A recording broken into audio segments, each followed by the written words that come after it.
Yeah. Did you get the notification that the recording has started? Yeah.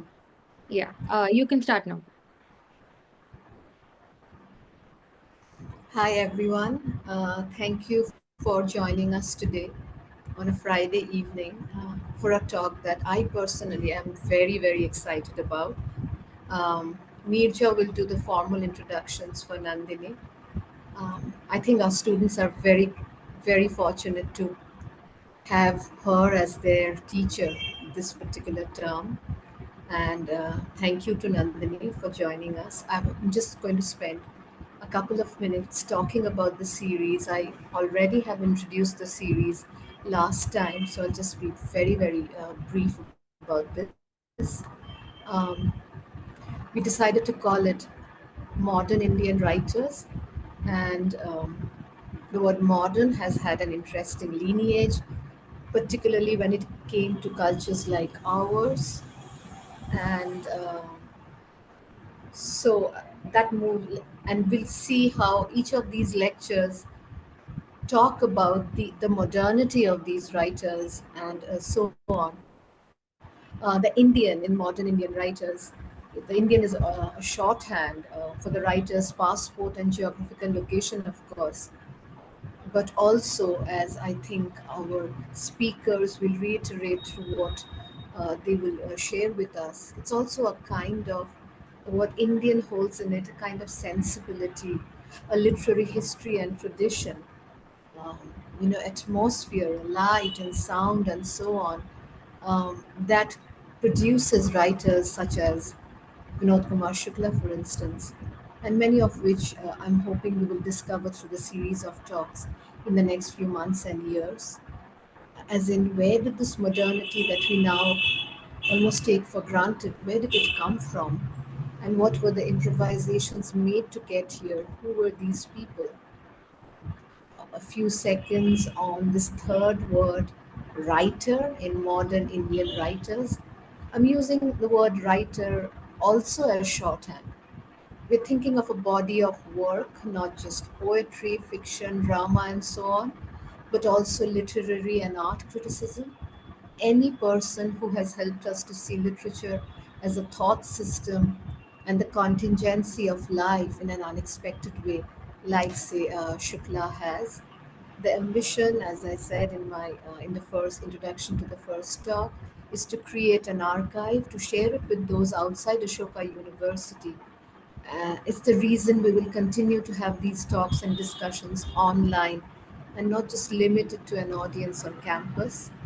The aim, innocent and even naive as it might be, is for the rehabilitation of the literary, of literature to be allowed discussion space on streets and at dinner tables once again, and not just in inert conference halls.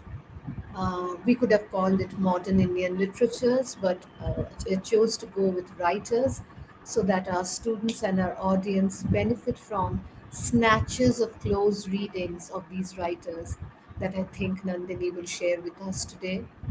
And this is a postscript and a request to all of you who have joined us today and who hopefully will be listening to us on the Ashoka YouTube channel. Our range, my range of vision is limited, and there are only so many writers from the Indian languages whose work I'm familiar with. So please do write to us, to me, to Harjot, to any of us, and tell us about writers whose work you'd like to know more about, a critical history, as it were, and share names of literary critics who might be interested in speaking about them. I think we owe it to our students and to ourselves, of course, because from time to time, all of us lapse into amnesia.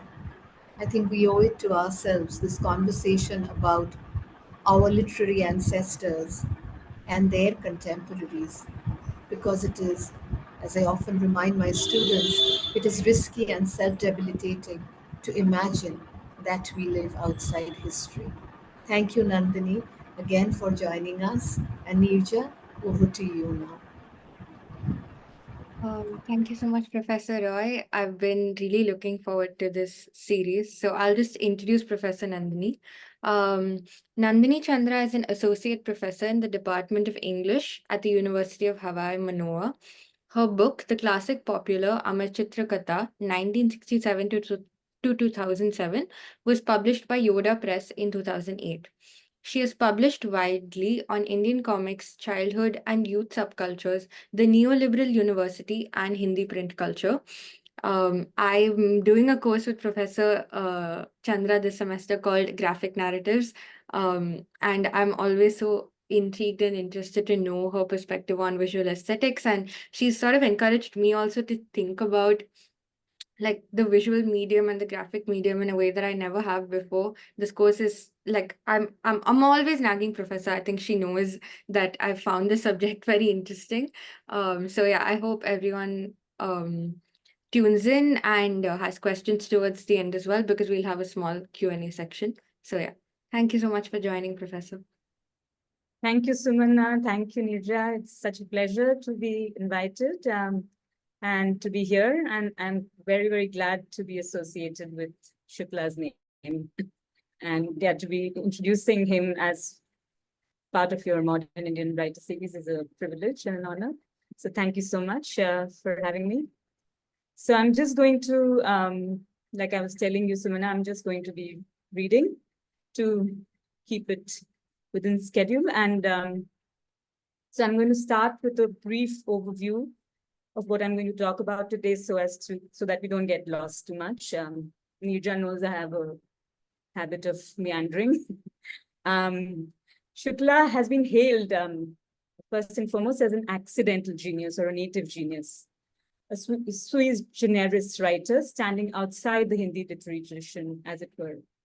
Yet Shukla himself feels closely connected to Gajanan Madhav Muktibodh, another singular and iconoclastic voice, but with a definite lineage within Hindi literary history. For me, the following lines of Muktibodh's poem Andhere Mein, अब अभिव्यक्ति के सारे खतरे उठाने ही होंगे, तोड़ने होंगे ही मठ और गढ़ सब. My translation, now we have to take all the risks of self-expression, smash all the universities and citadels, captures Shukla's aesthetic choices very eloquently. Shukla's writing is a process fraught with errors, such that every line cancels the previous one. This self-canceling rhythm gives both his poetry and prose a very curious and convoluted structure, something akin to the form of the chiasmus, in which the second clause reverses the terms of the first. For instance, कितना सुख था कि हर बार घर लौट कर आने के लिए बार बार घर से बाहर निकलूंगा. These are the opening lines of his first famous novel, Naukar Ki Kameez. So much happiness in the act of returning home every time that I would have to leave home again and again. And then again, a line from Shukla's third novel, दीवार में खिड़की रहती थी, हाथी आगे आगे निकलता जाता था और पीछे हाथी की खाली जगह छूटती जाती थी. The elephant was moving ahead and leaving an elephant-like void in its wake. Similarly, the different moments of rage, anger, and protest that we find in Shukla's oeuvre are immediately followed by a profound sense of subservience and castration. In Naukar Ki Kameez, even in his feverish delirium, Santu Babu, the protagonist, makes sure that his rants against the landlord are not fully audible. Or the spit that is directed at Jeev Rakhan, the moneylender come villain in Khilega to Dekhenge, is calibrated so as to miss the target. Or the ashtray which is thrown in the story Tukra Admi is thrown in such a way that it does not cause any harm. In any case, the narrative protagonist scurries away after undertaking this particular risk of self-expression. I will conclude my talk by arguing that the great gain in reading Shukla is the retrieval of an experience of alienation that has become so endangered in literature classrooms.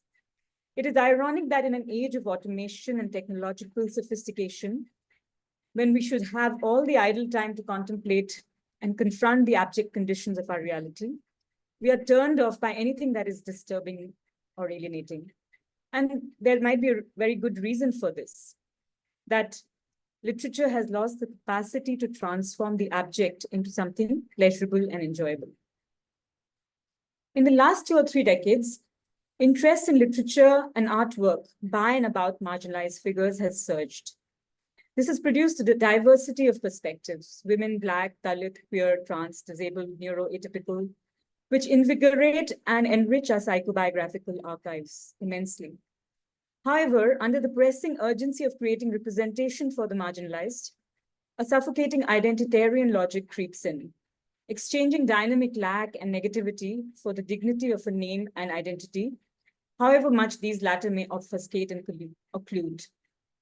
The urgent push for inclusion and empowerment of those who get left behind leaves aside the question of language's transparency to itself, as well as the contradictory relationship to symbolic goods. The simultaneous denunciation and desire that afflicts people on the margins as much, if not more. The affirmationism of these works disavows the question of the enjoyment of suffering or the possibility of transforming the suffering into pleasurable experience, what used to be called sublimation. The aesthetic challenge for Shukla then is not to present empirical accounts of poverty and misery, but to articulate the very logic of absence or lack. The absence or scarcity of commodities, for instance. Writing from a place of scarcity need not always be about the starkness and weakness of bare life. It can be about excess and jouissance, a bodily or psychic enjoyment continuous with suffering. For instance, Shukla's 3 principal novels take place in the vicinity of tribal communities in the central Indian state of Chhattisgarh and self-consciously utilize a satiric style of the local folk performance idiom known as nacha, which has something in common with the blues aesthetics. Singing the blues is different from having the blues, even though the singing preserves something of the experience of having the blues. In singing the blues apparently go away.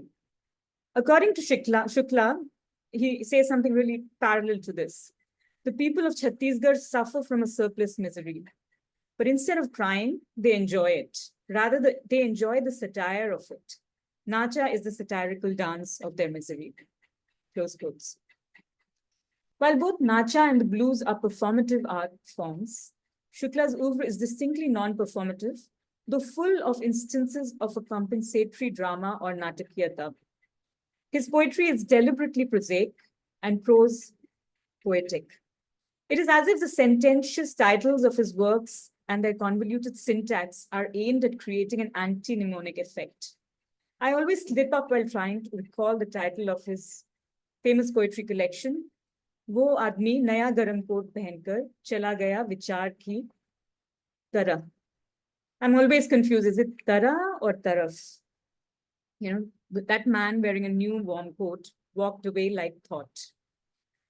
But while it is difficult to recall the actual words, one remembers a distinctive mise-en-scène and the montage sequences. In approximating writing to what he calls chitron ki shrinkhala or visual montage, one detects a bid for immediacy or presence and a simultaneous evasion of the absence implied in language, especially written language. The paradox of writing about absence in a form underwritten with a desire for presence can be understood better if we look at the larger turn to matter and materialism in literary scholarship. What Benjamin Noyes calls a war on language, or a prioritization of matter over language, presence over absence. According to Noyes, in his 2023 book, the war on language or the signifier is a disavowal of the war of language itself. If language is the imperative to tarry with absence, then matter is a fantasy of a solid presence. In Shukla's work, the paradox of exploiting the resources of language to transcend language assumes a double reinforcement, since the solid presence is absent from the very material setting of his novels. His landscape are already shadowy and spectral. It is not clear if the train is coming or going. The onions and potatoes escaping from the parrot cage have the Adivasi girl running after them with her hands cupped. Have the onions and potatoes grown wings? But language is abstraction not merely in the technical sense of extracting something from an immediate lived context, it is also suffused with the abstractions of capitalism, in which the only function they serve is to create exchange value. Particularly in Shukla's second novel, Khilega to Dekhenge, or It Will Bloom Once We See, words assume a toxic quality. The state, at the behest of the moneylender Jeev Rakhan, turns words and sounds into weapons to attack the state's enemies. In this particular case, it's his own wife. The cops don't have real guns, but their guns can fire imaginary bullets if they utter the sound high. A small band of villagers led by Guruji try to sabotage this utterance from taking place by serving them pan laced with a particular herb which was used in colonial times by Britishers to mute their political prisoners. Since Jeev Rakhan's plans to assassinate his shepherdess wife has been sabotaged, the villagers too pretend to have consumed the pan, refusing to talk in an effort at self-protection. So thus we see the novel chooses silence more as a tactical and strategic option in times of political repression rather than as a spiritual one, what Noyes is suggesting. Its dramatization of the peasant as the obdurate and perennial victim of modernization, however, tends to align with the presence-laden politics of matter.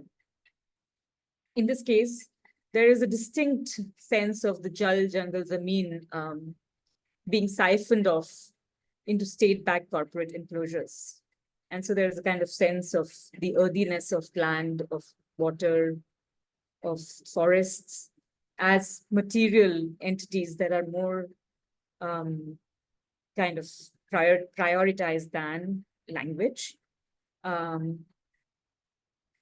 discussion of Shukla is framed around three main points, like I said at the beginning. The invocation of Shukla as native genius, an outsider to literary discourse, and how might this uniqueness enable us to articulate his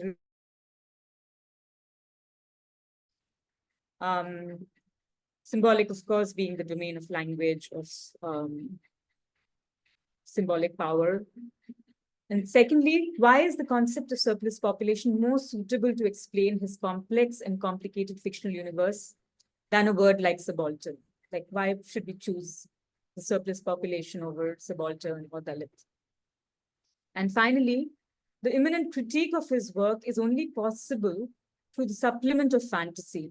It is only via the passage of the imaginary and delusional that Shukla is able to inhabit the metonymic chain of desire and its sociality with the other, and its possibilities of turning the abject into an opportunity for sharing pain and joy.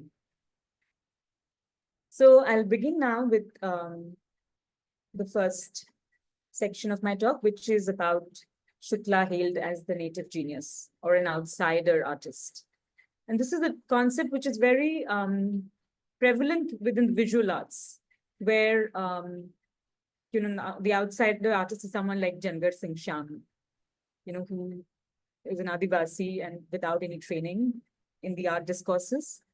And yet he's a genius, like something, it's also known by naive art or art brute.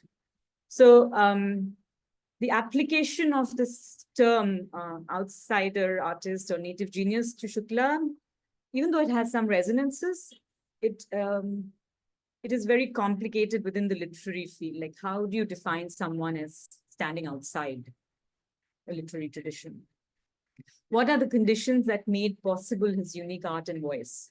And how do we understand his relationship to the symbolic? Like, so if we are going to abide by his kind of complete uniqueness, then how does he even become intelligible? And what might then be his contribution to the larger repertoire of literature or literary works? So Shukla is an agricultural scientist and spent his working life as a lecturer of field lab relations in an agricultural college on the outskirts of Raipur. This fact, along with his reclusive nature, has deemed him an outsider artist in the eyes of many in the Hindi literary establishment, often in a complimentary manner though. Vishnu Khare calls him Sabse Anpar and Ashok Vajpayee the least erudite among Hindi writers. Khare also calls him an accidental genius and a writer born sui generis. His corpus of work is seen by him to be formalistically innovative, having no national precedent. Kabir's Ulad Bani is seen by some as the only exception, the reversals, which are a characteristic marker of Shukla's style also, and no international influence. I think what they mean is that it hasn't led to practitioners following on Shukla's footsteps. This perception of singularity is quite contradictory since it seems to praise and offend at the same time. Such an extreme uniqueness demands also an extreme unintelligibility, almost veering on a psychotic's babble. Contrary to this, Shukla has talked about how in his youth, thanks to his forgetfulness, he would often find lines in his poetry that belonged to other writers. It was only after his mother told him how channis or filters were object-specific, one for atta, one for maida, one for tea, one for milk, one each for the different grains and cereals, that he learned to screen his words appropriately, even though he recognizes the impossibility of screening other people's words entirely. While singularity might be design imperative of modernism, the whole premise of language structured like the unconscious, the famous Lacanian mantra, doesn't really permit this kind of rigorous filtering process. One should perhaps talk of the lack of a structured literary education rather than use words like least erudite or subsemper. For a poet who counts Nacha, the folk theatrical form of Chhattisgarh, Habib Tanveer's Naya Theatre, and national and international cinema amongst his greatest aesthetic influences, besides being a mentee of Mukti Bodh, the original poetic genius. What is more, he was imbibing these influences, especially the former ones, the Nacha and Naya Theatre, at a historical time when the former two art forms were in their most dynamic and evolving phases. There has been no dearth of scholarly attention given to his art in Hindi, attesting to its profound intelligibility and impact. Apart from Manikol and Amit Datta's festival circuit films on his fiction, in 2023, he won the Pen Nabokov Award for Achievement in International Literature. Prior to this, he has won almost all the literary prizes of the land. While his signature stylistic minimalism endows him with great symbolic capital, he has generally eschewed media appearances, except to make justifiable allegations against publishers for cheating him of his royalties or violating contracts. This is a curious blend that we only find in the periphery, in which a writer equipped with the highest symbolic capital becomes a focus of media attention only when he's engaging in crude money talk. To modify my question about the uniqueness of his literary output then, how do we understand his role as both insider and outsider, belonging to the Deshaj and the Sanskritic tradition, vernacular and elite? Shukla's fictional work spans the latter half of the 20th century, coinciding with the global deregulation of work in the late 1970s, when the idea that capitalism could produce full employment was being revised, and a new biopolitical consensus was emerging about the state's role in uniting the unemployed with a subsistence package needed for their barest social reproduction. Located in an agricultural college at the cusp of the Green Revolution in Chhattisgarh, in the crossroads of capitalist agrarian development and industry, he must have been witness to the wide-scale dispossession of the countryside, of the people in the countryside, and the pauperized agricultural workers boarding the labor trains like cattle, a recurrent motif in his novels. While Shukla's trajectory as a writer is a highly successful one, and one would be hard-pressed to identify him with these pauperized masses, it would be helpful to outline now the dynamic of the surplus population and what might be its connection to a loser aesthetics, or an aesthetics of loss that Shukla identifies with deeply. The surplus population refers to those made redundant by capital's inherent drive for advancement in technology. The concept is generated from the abstract logic of general accumulation or abstract labor outlined by Karl Marx's Das Kapital, rather than any visible or concrete historical event. So it's not colonialism, it's not like some kind of concrete state violence, which inaugurated this exclusion of this population, but it's something abstract, something grounded in the very notion of abstract labor, which is, which as the name tells us, is labor which homogenizes different kinds of particularities, concrete labors, and makes them comparable and fungible and exchangeable in terms of a kind of conversion into money. So, but there is something also very real about abstract labor. Like it even though the word abstract does not connote something that is visible or something that is embodied, and yet abstract labor does have real life effects. Let us look at a couple of the chiasmus-like constructions that Marx himself uses while describing the surplus population. A population becomes surplus because it is, I quote, superfluous to capital's average requirements for its own valorization. So when people become redundant and are no longer able to be profitable to capital's expansive bit. Instead of reducing labor time, technology turns, I quote, the whole lifetime of the worker and his family into labor time. In other words, technology restricts entire populations to wastelands in which both technology and commodities are scarce, and yet the commodity relation continues to exert its power through the downward pressure on wages and working conditions, which capitalist unemployment serves to affect, the so-called reserve army of labor. Cycles of debt likewise consign the unemployed to a purgatory of endless informal work in the mere hope of finding work proper. Then I move to the second section, which is about the adequacy of the concept of surplus populations in Shukla's vision, and why the term surplus population and not something like marginalized or subaltern. Because the complex dynamics and precision of his work speaks to the dynamics of the surplus population, not to any particular identity, sociological identity.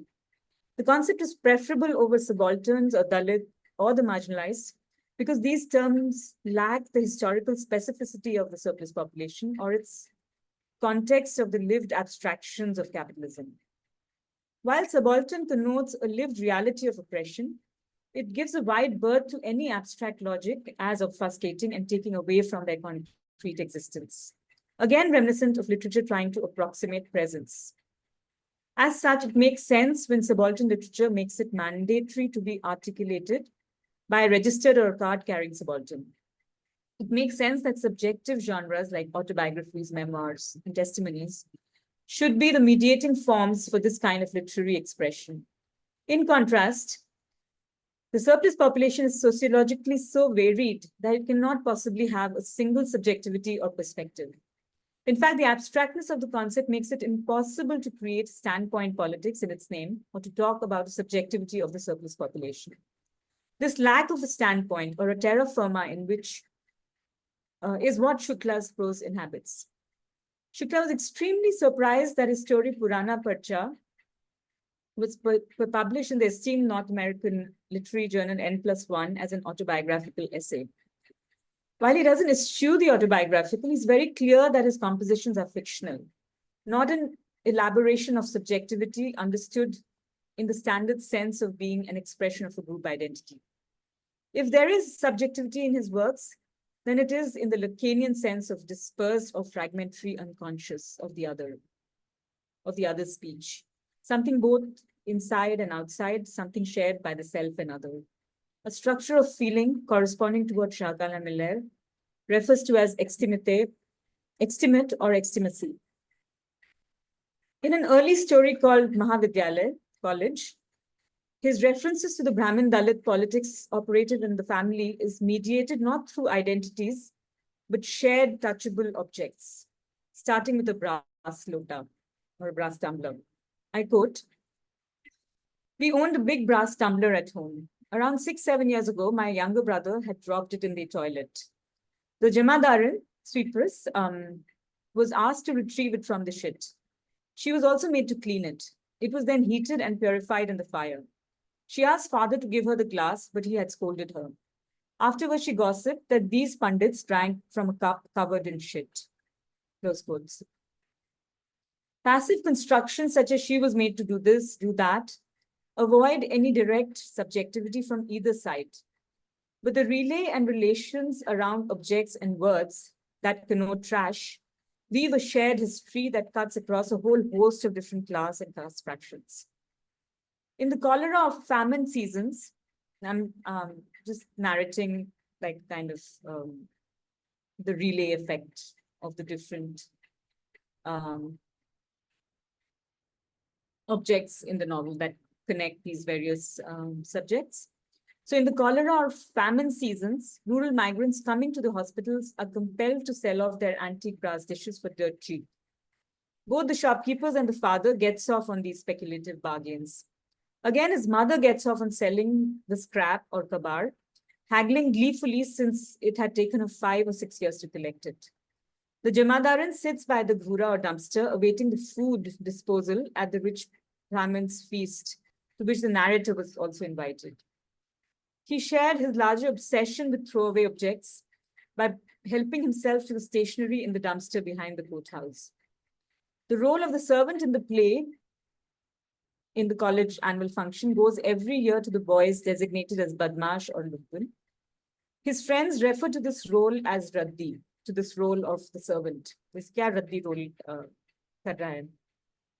Raddi or trash. On their way back from the school play, they pass through the Mahar Basti, called Bharkapara, which stinks to high heavens.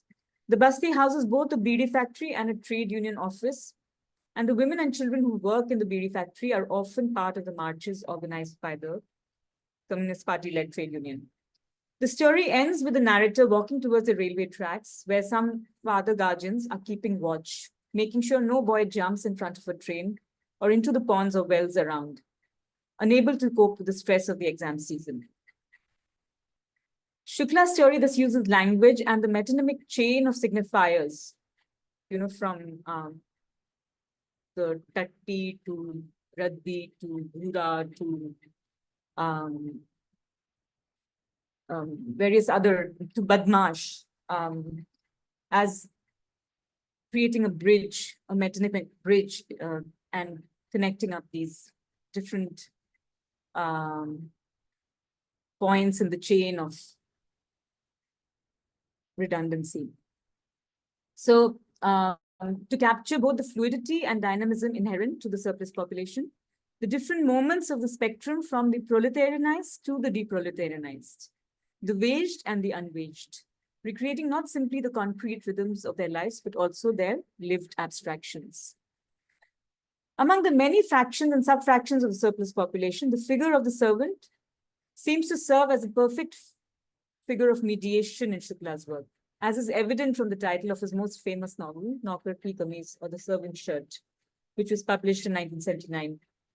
The servant shirt is an abstraction, since it is like dead capital in search of a warm living body, evoking Marx's cannibal metaphors for capital.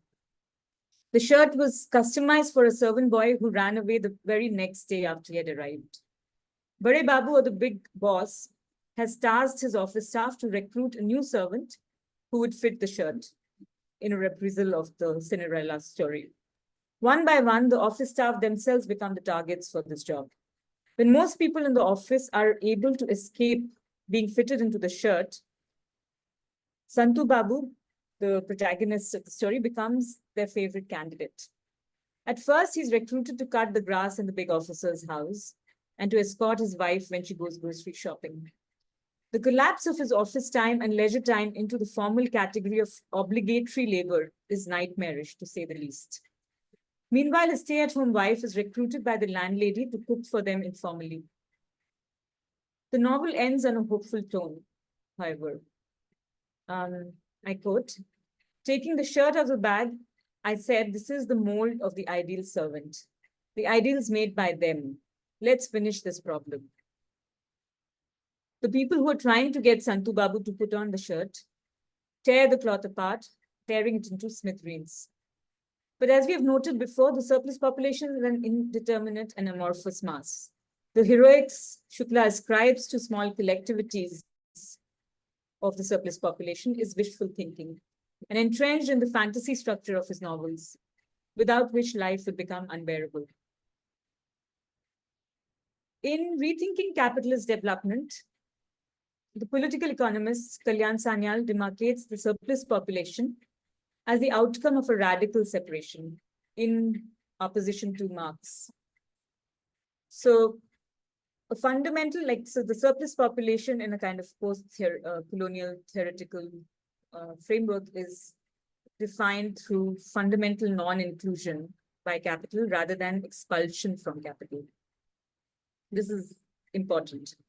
Conversely, he says that the non-capital escapes the law of value because of its minimal needs and not due to the compulsions of abstract labor. This is the view adopted by post-colonial theory. The emphasis on non-inclusion not only feminizes the entirety of post-colonial labor, but it situates the colony as only formally lodged within the logic of capitalist accumulation. It prefers situating the post-colonial surplus population within the concrete violence of primitive accumulation or colonialism instead. Such theory fails to see the gendered contradiction between those rendered superfluous to capitalist production and those who have always been superfluous, like the stay-at-home wife and children, before they are proletarianized, or maybe, the servant boys. So in some ways, like those who will never enter wage labor in that sense. So I'm just going to repeat this line. Such theory fails to see the gendered contradiction between those rendered superfluous to capitalist production and those who had always been superfluous, which juxtaposition suggests differential relationships to castration or lack. Whereas masculine enjoyment beyond pleasure operates in the horizon of a possible exception to castration.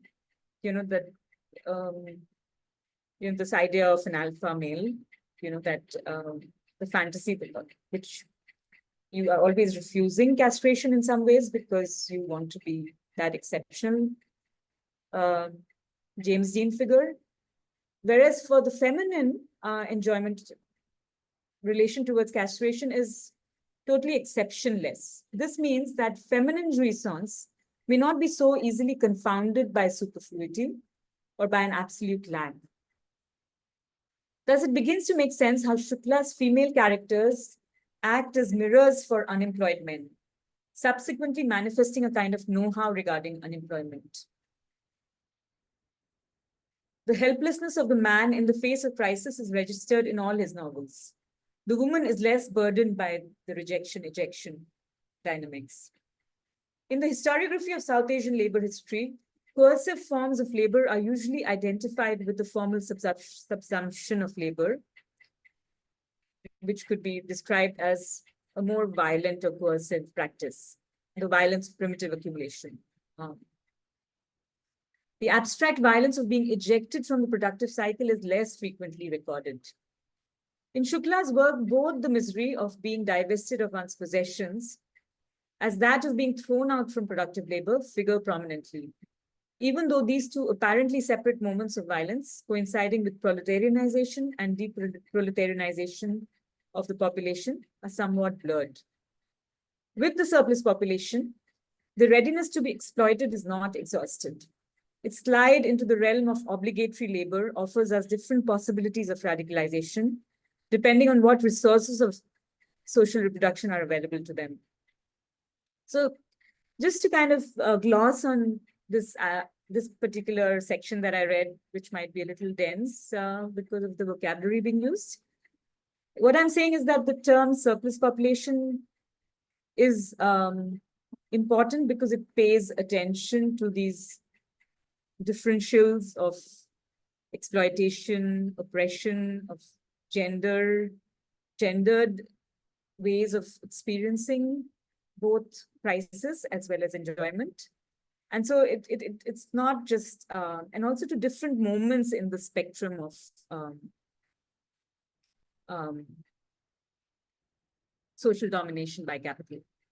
So in some ways, it's not simply about one strata or a kind of unidimensional focus on the oppressed, but oppression as something which is generic and generalizable, and where any form of oppression has this kind of dominoes effect. And so not seeing it in its kind of isolation, but seeing it in its totality. So it's an extremely scientific way of mapping in some ways. I mean, of course, Marx does it, but oblivious to Marx, Shukla's literary style or his kind of aesthetics also maps things in a very, very precise and scientific manner. Like he's very attentive to the different kinds of dynamics in different kinds of moments. So the idea of a non-capitalist presence floating autonomously in capital is essentially, especially appealing to a post-colonial theoretical model as it caters to the non-capital as a sign of difference, not just in terms of uneven and combined development, but also as a way of recuperating an alternative modernity. In Sanyal, the non-capital is a place of direct consumption, facilitated by biopolitical concerns, and subsistence facilitated through microfinance schemes, etc. Shukla is not so much concerned with how to effect a fix of their lives, or how they are going to thrive, or what will happen to them, and how should the state be brought in. So it's not about resolving these intractable problems, but with the forms of estrangement and alienation imminent to this condition, distinct from the kinds of alienation proper to those directly part of capitalist production. So in capitalist production, we know that, it's very a trite kind of fact, repeated again and again, that a worker confronts the fruits of his labor, the product of his labor, as an alien and hostile thing. So the worker, the productive worker, is constantly confronted with this form of alienation. Whereas because the member of the surplus population is taken away from any productive work or labor, this kind of alienation is denied him. And so you might wonder that why should it be seen as a denial or a deprivation? Alienation is bad. We don't want to be experiencing alienation and hostility. And yet it's like what I'm arguing and about Shukla's aesthetics is that alienation is not necessarily bad, and that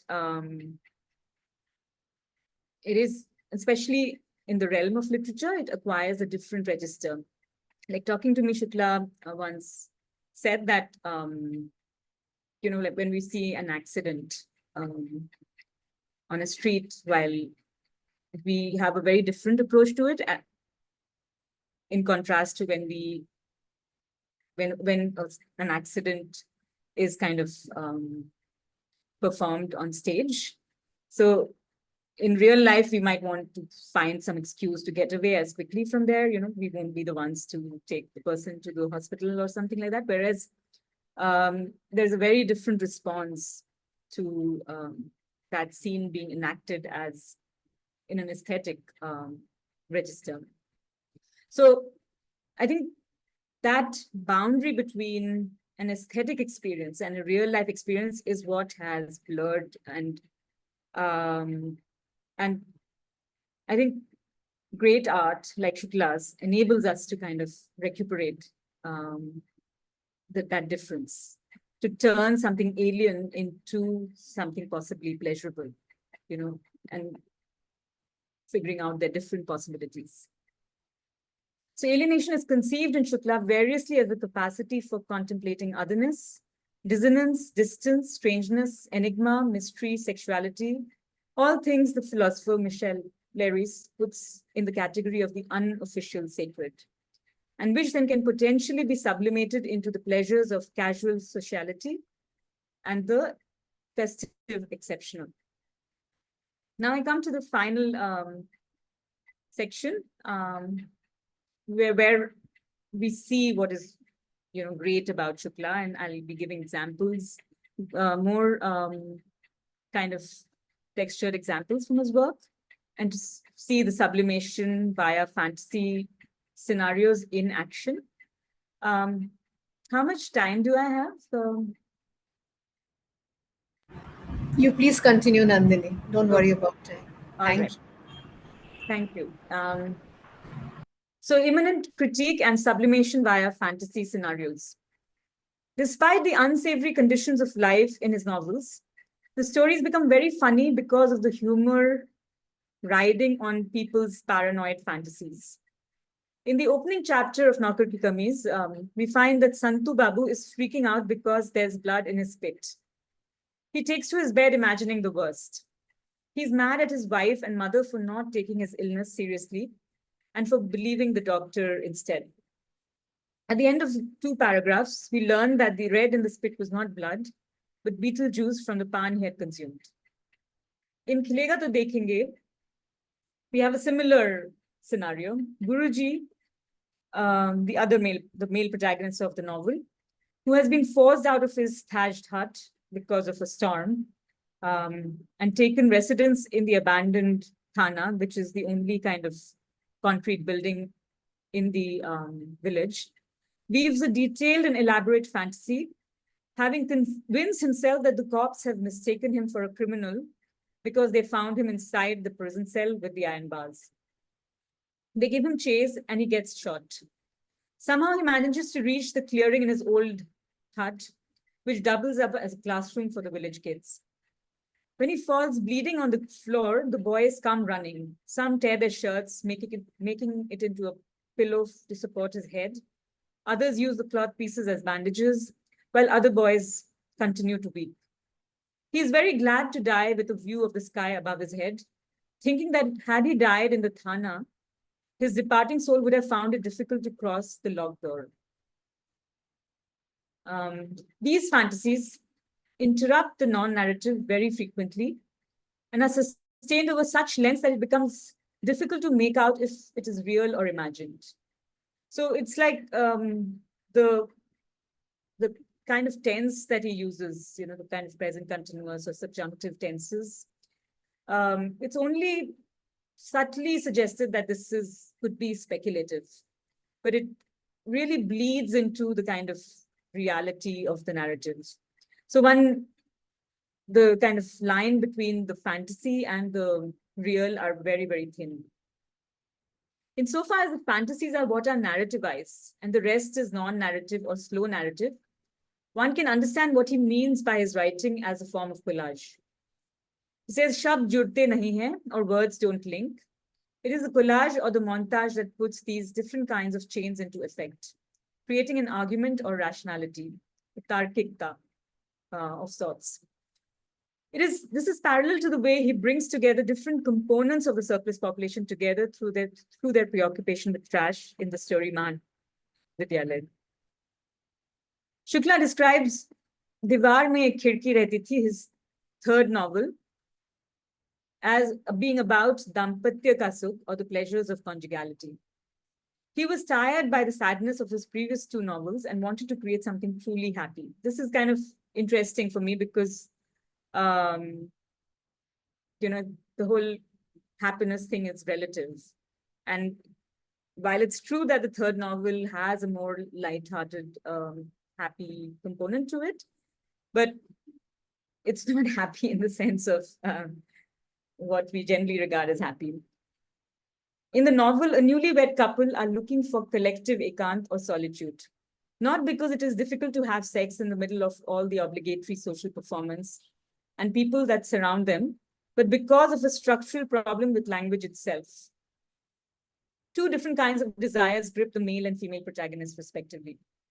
Sonsi and Raghuvar are always hearing different things. When Raghuvar says, "Main chal kar aaya hu," I walked, she hears, "Ghode pe sawar hoke aaya hu," came on horseback, and so on. However, this non-reciprocity of language is not an obstacle to their love, nor are the various encroachments into their privacy. The prohibitory conditions or the demands of modesty in front of elders, etc., are what facilitates the sexual excitement and erotic play. Rather, when Sonsi leaves for a few days, the viraha or pangs of separation is described through Raghuvar's desire to rend the night sky with a loud cry, something uttered from a past evening when she was around. Searching for the boy who lived on trees, he had addressed Sonsi then with the cry, Nahi hai, or not there, he's not there. He wants to utter the same cry now, and it's unexpectedly met by a distant neighbor's response, Kaun nahi hai? Who is not there? He replies, Sonsi nahi hai. Sonsi is not there. Even though the man didn't know Sonsi. He imagines the man could sleep that night because he had received an answer. Thus, even when language is not transparent and mostly one-sided, it is possible to transcend the non-rapport it creates into something pleasurable. It is noteworthy that the cry that gives so much pleasure to Raghuvar is an utterance of absence, nahi hai. Even as a novel is replete with the seemingly concrete pleasures of nature, such as babbling brooks, clear skies, red earth, ponds, tamarind trees, monkeys, and different river birds, reminiscent of a folk tribal landscape, it keeps reminding us through the frame of the window that it is a fantasy. The title of the novel is Diwar Mein Khirki Rehti Thi. So everything is like the protagonists have to jump out of the window to enter that primal fantasy space. Whereas this fantasy is not necessarily the opposite of reality, but it's supplement. So without this fantasy, one would not even be able to access the reality. Going back to Noye's identification of poetry receding from language and inclining towards matter, it would be helpful here to mention that something that Noyes refers to as peasant materialism, as an entrant feature of Shukla's fiction, a romanticization of the peasant protagonist as a perennial victim of modernization. We saw that in the second novel, Khilega to Dekhenge, where the people are fighting against dispossession, against the greedy encroachments of corporate land grab. The peasant is this kind of unit of earthy materialism. And the engagement with the materialism of the sky, earth, water is undergirded with a latent sense of private property. So it's interesting that this kind of private pastoral idyll that exists outside the back window of this young couple, of their one-room rented apartment. At first it seems that it's, shared by everyone, and it is shared by the children in the neighborhood. And when the family comes, they go and bathe in the water, they take walks. But slowly we realize that there aren't too many people around. It's almost like a private garden for the young couple, and for them to have their erotic dalliances. And but at the same time, like, one is always thinking, is this a real space or is it a fantastic space? But then if it were a completely fantasy space, then the chair of the department, Raghuvar, works in a college. He's a maths professor. And so the chair of his department, the Vibhag Adhyaksh, as he's called, who lives around the corner, has also been given a tour of this backyard. And so we see that, there is this kind of pastoral, idyllic, crude communist kind of utopia element happening. But there is also a sense of envy, or what is known as ressentiment in the kind of Nietzschean sense. Because the Vibhag Adhyaksh, having experienced this kind of private paradise, wants to bring his own family for a picnic there. He wants to, and he keeps going there in the hope that, he'll catch them there and that they'll give him let him enter through the back door, because the entry is only through the back door or the back window. So, but every time he goes there, he finds the door locked and he's crestfallen. And at the same time, Sonsi, who is this kind of really innocent young woman, is also very resentful of his encroachments of their privacy, and which is natural, but except that you wouldn't imagine the proximity of this kind of idyllic space does not makes this kind of idea of envy or resentment something odd or dissonant. So what I'm trying to convey here is that in Shukla, we always find the juxtaposition of the fantasy with its kind of underlying unpleasant real in some ways, which doesn't mean that the unpleasant is real, but it's the unpleasant which makes the fantasy real in some ways, and vice versa. So the two always go together. So the relation to one's labor as private property and to private property as capital is something that overlays what seems like a primordial fantasy of being one with nature. The forest yields fruits to the couple, like free gifts of nature. Buri Amma, who takes care of the forest, serves them tea and food, keeps watch over them, just like Sonsi serves tea and food to the boy who lives on the trees and keeps a watch on him. Sonsi is entitled to the Buri Amma's labor. You know, the Buri Amma makes her gold bangles from the sand, from, harvesting the glinting sun that falls on the sand. So it's like really magic realism, you could say, at that point. So she is entitled to Buri Amma's labor, just like the world is entitled to the domestic labor of women within a measured kinship boundaries. Like you can just expect women to serve you and do that work. When do these boundaries become unacceptable? When do they evoke envy and resentment? By way of conclusion, I will only say that Shukla's contribution is an attempt to render the diversity and richness of a magical society still bound to social obligations and not fully liberated into capitalism through an almost mathematical model, using the abstractions of language to reduce the qualitative world into a quantitative one by a number of constant relations and combinations. This reduction is not a disservice, but an elevation to what Badiou calls generic procedures, or a human activity that exceeds its own cultural limitations. In a sense, it's making it, where art becomes trans-historical. It's not just limited to someone who'll understand your language and who's familiar with Chhattisgarh with its kind of very, very peculiar cadences and rhythms. Lévi-Strauss, in his introduction to the work of Marcel Mauss, attributes a shaman or priestly function with the need to define disturbance. He says, I quote, certain modes of behavior can remain normal in shamanistic society, which elsewhere, I guess in modern society, would be considered pathological. Close quotes. Shukla is no less a shaman insofar as he's able to reproduce both the perversities of real abstraction, the displays paranoid fantasies of the men, as well as the eccentricity of the shamanic individual cut off from customary symbolic language. And yet he is able to genericize them in a coordinated manner. My final words in praise of Shukla are borrowed from Gabriel Tupinamba, the Brazilian Marxist psychoanalyst, who says of the generic that it captures, I quote, not the essence of who we are, but because as proofs of our incapacity to remain ourselves, they remain other to us to eternity. Thank you. This was just brilliant, Nandini. I honestly have no words to kind of convey to you the effect your talk has had on me. Many things that I was thinking about. Why is the proximity to the jail, for instance, or the prison so important in a particular story?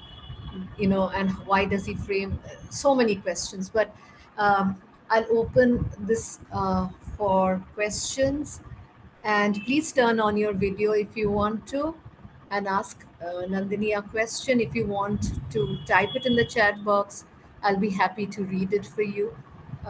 We are a small group here, and you can go in whichever order you like. Just feel free to unmute. Soumya, go ahead. I don't know, Soumya, whether you've met Nandini in person. Uh, I haven't. okay, Nandini, Soumya is writing her master's thesis on Vinod Kumar Shukla. Oh, fantastic. Yeah, go ahead, Soumya. Thank you, Professor. Thank you, Nandini, for the insightful talk. A particular thing that I wanted to listen more about from you was about the objects that you were talking about. So you were saying Mhm. how, for example, in the story Mahavidyalaya, the Dalit Brahmin politics is brought out through a network of shared touchable objects and not through subjectivities. And I observed that in his other stories as well, the objects or the materiality plays a very, very dominant role.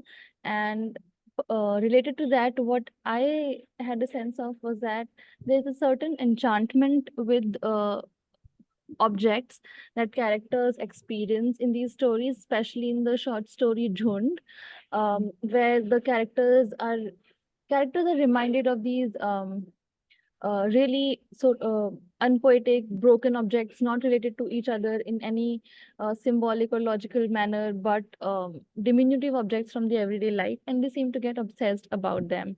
So, what would you like to say about a certain sense of enchantment with objects that the characters in his works sort of frequently experience? Yeah, I think, yeah, that's a very, very enduring fact of his, all his works. Because it's, so I always think of it in terms of the proximity to the Adivasi world in some ways, like the kind of, maybe animism is not a politically correct word anymore, but like the it's a kind of vitalism that is suffuses objects. They acquire a life of their own in some ways. And yeah, it's always, and so it allows him to kind of penetrate the otherness, um, in some ways via the objects.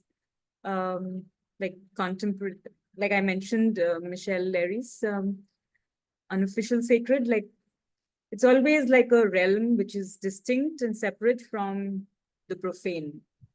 So even though it's, like you said, they are broken up objects, but yet there is a kind of sacred about them. Like, so in some ways, yeah, and I would always also suggest that like there is a kind of doubleness of fantasy where he's always combining this kind of enchantment and grotesqueness together. I think that's what you were suggesting, maybe, right? Like there's a doubleness in all Yes, his yes. books. Yeah, yeah. Thank you for your question.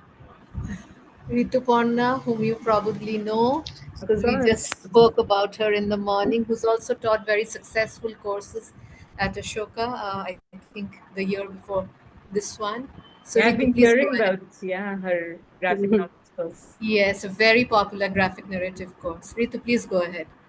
Hi, I don't know if you can see me, but thank you for this lovely talk. I think I will be reading his work with quite a different gaze now.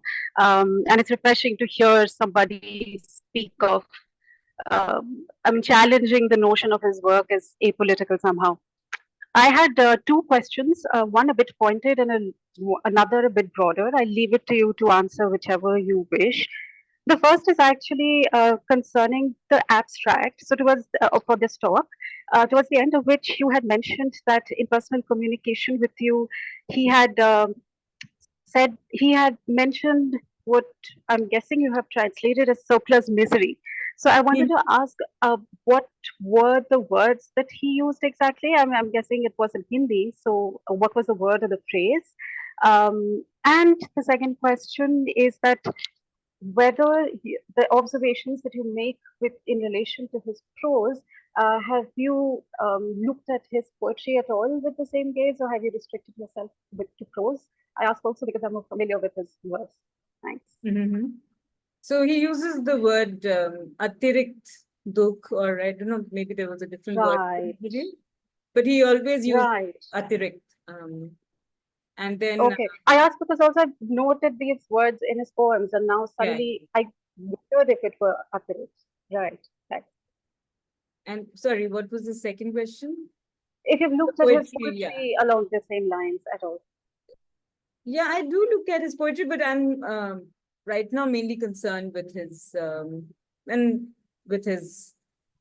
novels, with these 3 novels. So yeah, so I read the poetry around and try and see the kind of like in my book I'm planning a chapter on the poetry as well. Ah, right. Thanks. I think it's also because I hope Ritu doesn't mind my saying it. Ritu has been translating some of his poems, and these are beautiful translations, secretly.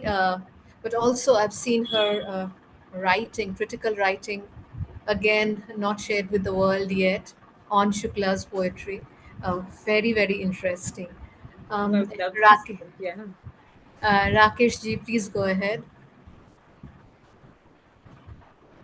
First of all, I would like to thank Professor Nandini Chandra ma'am for the highly interesting, I think, talk. Because for a long time that Vinod Shukla was not seen as a political writer, and he was also criticized because he's not taking any kind of a stand. So it was, for me, it was really interesting to see or to read Vinod Kumar Shukla writings through a Marxist perspective.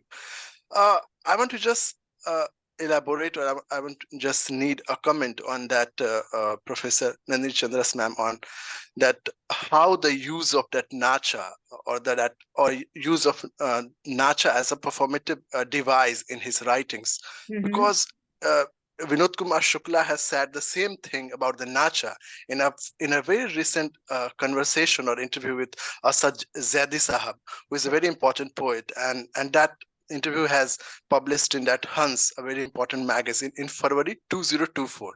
And here is saying that, I'm just quoting from that magazine, that Chhattisgarh के नाचा में जो दुख का मजाक उड़ाकर दुख से ही मनोरंजन करते हैं.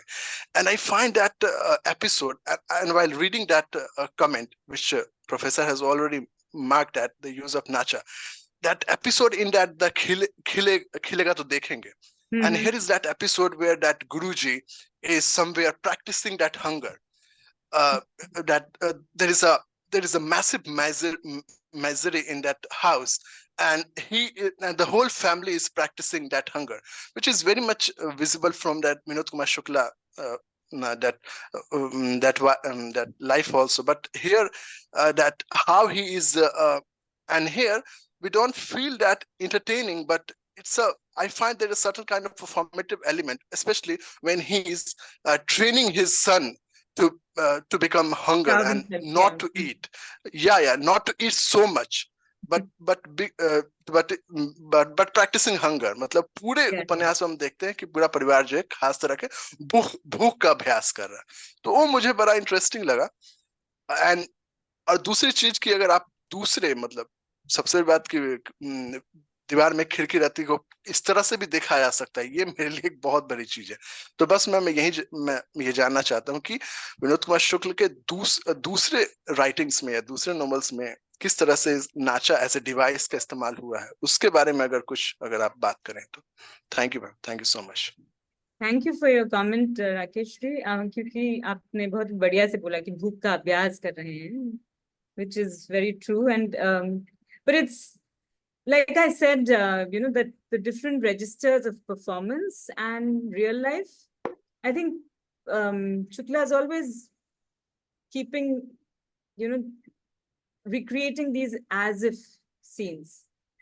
तो पता नहीं चलता है कि ये सच में हो रहा है या ये नाटक पेश कर रहे हैं. ये नाटक जो है वो लोग मतलब they try to enact them in their own kind of private little worlds. And so there is a relief almost that it's not real at the end of it. That, of course, the son is being starved and he falls unconscious from time, but the thanks to his mother and sister, उसको कुछ जलेबी मिल जाती है कभी-कभी. So it's not, or similarly in खिलेगा तो देखेंगे, there's that scene, if you remember, in the railway station. It seems as if he's going to desert the wife and keep her in the train, and last minute में वो जाके उसको पकड़ के ले आता है बाहर. And so it's it's these kinds of moments which kind of both blur the boundary between the real and the imaginary, and also make us really, it's almost like watching a nacha performance, because Yeah. there's a kind of self-reflexivity and awareness that this might be real, but this might also be fantasy. And yet there is a deep bond between the two. And so I hope. Yeah, you have mentioned that there is a whole, there is very difficult to create that demarcation line between the aesthetic experience and the real experience, which I have mentioned that. So in that Khile, there is a whole preparation like a festival to just see a train. And in that दीवार में खिड़की रहती, there is a whole preparation to see that the बकरी का छौना, मतलब बकरी का जो बच्चा को देखने के लिए जो तैयारी है, in that in the both novel. So very simple things, but with a lot of preparation and in a very celebration mode. So it's become very difficult, which you have said, that whole that the blurred line between the aesthetic experience and the real experience. So yeah, I find I was thinking about those episodes in the both novels. Yeah. Thank you. Thank you, ma'am. Thank you, Rakesh ji. And Sudeep Ghosh has a question that is slightly related to Rakesh ji's question. His comment is, thanks for the lovely talk. What do you think is Shukla's vision of realism in his method of transcribing actuality?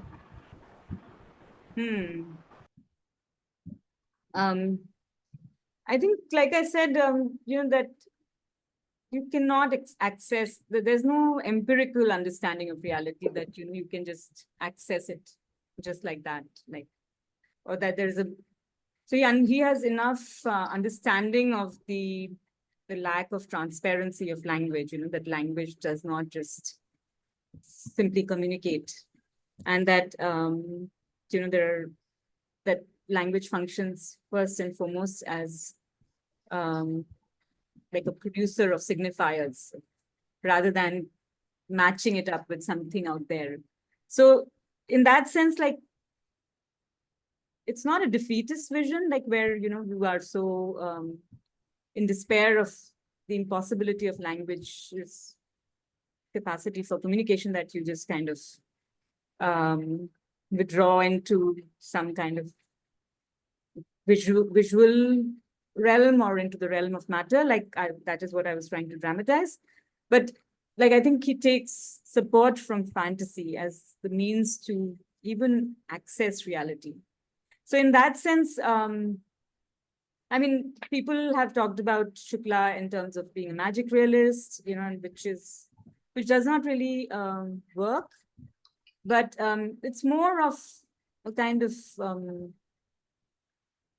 I would say like a kind of a speculative realism, because of the constant play, or more kind of ludic realism, where it's constantly, if realism has to be kind of seen as a lens through which we access his works, then there's almost this kind of constant playfulness and constant testing of reality, because he is writing about the surplus population, which kind of is such a shadowy reality. It's such a fleeting reality that it's hard to grasp. There are so in that sense, how do you grasp something that is so fleeting? And the only way you do is by especially the question of starvation that Rakesh ji mentioned. That so if you're starving, if you don't have salt in your house, if you don't have basic amenities, and so then what fills in the gap is the imaginary, because it's not as if the kind of sociological treatment of this would be, what is wrong, how do we fix such a problem? Whereas a literary kind of engagement of the kind that Shukla does is to fill the void through these imaginary kind of speculative reflections. I hope I've answered some of. It's a wonderful answer, wonderful response. Suniti has a question. Maybe this is the last question we take. Hi, Suniti. Hi, Nandini. Thank you for such a fantastic, amazing talk. It's always such a pleasure to listen to you and sort of shift our reading of a text further, from what we sort of understand. I had two questions, if you allow me. One is, I was wondering, I've read only one novel translated in English by Shukla called The Windows in Our House Are Little Doors. And I was wondering, when you talk of the surplus population and the abject and this kind of blurring of fantasy and reality, I was wondering, because when I was reading, it seemed like he's taken a child's language and then made that into his method, like that became the method. And because there are children protagonists in that novel, so I was wondering if what you thought of like this positioning of the children in like the center, and then using their sort of playfulness and that kind of what you call ludic energy to sort of disturb this language which enables the social symbolic sort of exchange. And a second sort of, I was just curious what happens to such texts when they're translated into another languages, because he's playing on the idea of lack, or he's trying to sort of vivify the lack. So what happens when this is translated in, say, English, and then certain Hindi meanings they anyway are lost. So how do you then, I mean, if you've read any of the English translations, do you have any thoughts on how that can be sort of replayed or revivified? Yeah. I think these are very difficult questions, especially the second one. What was your first question, Suniti, like about the children, like the language of what the is children? do you know children? the Hindi title of the novel, or is it a story or a novel? It's a novel. I think it's the one with the khidki. The Divar mein khidki rehti thi. I think so. Okay. So the children, who are always there under the window.